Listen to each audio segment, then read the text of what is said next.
जय श्री राम मित्रों एक बहुत बड़ी खबर आ रही है। अमेरिका और इसराइल ने संयुक्त रूप से हमला करके एयर स्ट्राइक करके आयतुल्ला खमेनी और आईआरजीसी यानी कि ईरान रेवोल्यूशनरी गार्ड कॉर्प्स का चीफ और उसके अलावा आयतुल्ला खमेनी के 20 मिनिस्टर को मार दिया है। तो दोस्तों लोग बता रहे थे कि आयतुल्ला खमेनी बंकर में छिपा है, उसका अमेरिका कुछ नहीं बिगाड़ सकता। लेकिन दोस्तों एक कहावत सुनी होगी आपने कि बकरे की अम्मा कब तक खैर मनाएगी। अमेरिका के पास दोस्तों GB-52 नाम के बंकर बस्टर बॉम्ब्स हैं और इन्होंने पिछली साल भी जब अमेरिका ने स्ट्राइक किया था इन्हीं बंकर बॉम्ब्स के साथ, जो आपने सुना होगा फोर्ड और नतान्ज में। दोस्तों अब पाकिस्तान के सामने भी बड़ा धर्म संकट का मामला आ गया है।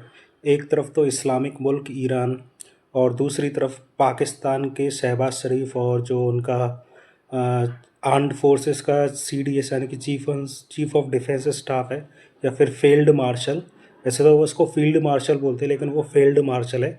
तो दोस्तों अब इनके सामने धर्म संकट आ गया है कि नए नवेले जो अब्बू ट्रंप बने उनका साथ दें या फिर इस्लामिक मुल्क ईरान का साथ दें। भले ही ईरान से इनका पिछले साल कन्फ्लिक्ट भी हुआ था, लेकिन अब दोस्तों इनके ऊपर बहुत ज़्यादा प्रेशर है क्योंकि ये खुल के अमेरिका का साथ नहीं दे सकते, वरना इनकी जो उधर की पॉपुलेशन है जो मुसलमान है वो इनके खिलाफ ही विद्रोह कर देंगे।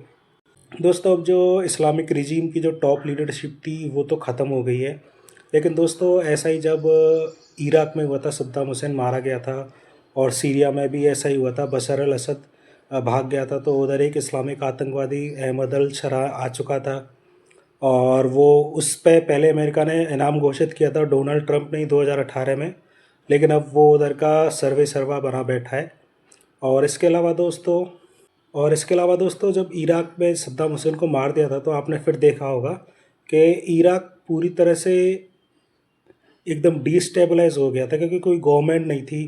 तो इराक और सीरिया में फिर दोस्तों आपने देखा होगा कि ISIS यानी कि Islamic state of Iraq and Syria नाम के एक आतंकवादी गिरोह का जन्म हुआ।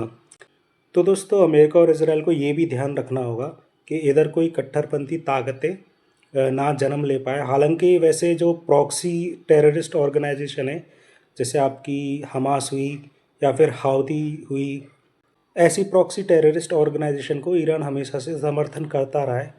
अब दोस्तों ये देखना दिलचस्प होगा कि फ्यूचर में कहीं ऐसा ना हो कि इराक और सीरिया का जो हाल हुआ था, कहीं वो दोस्तों हाल अब आने वाले समय में ईरान का ना हो जाए। ठीक है दोस्तों, जय श्री राम।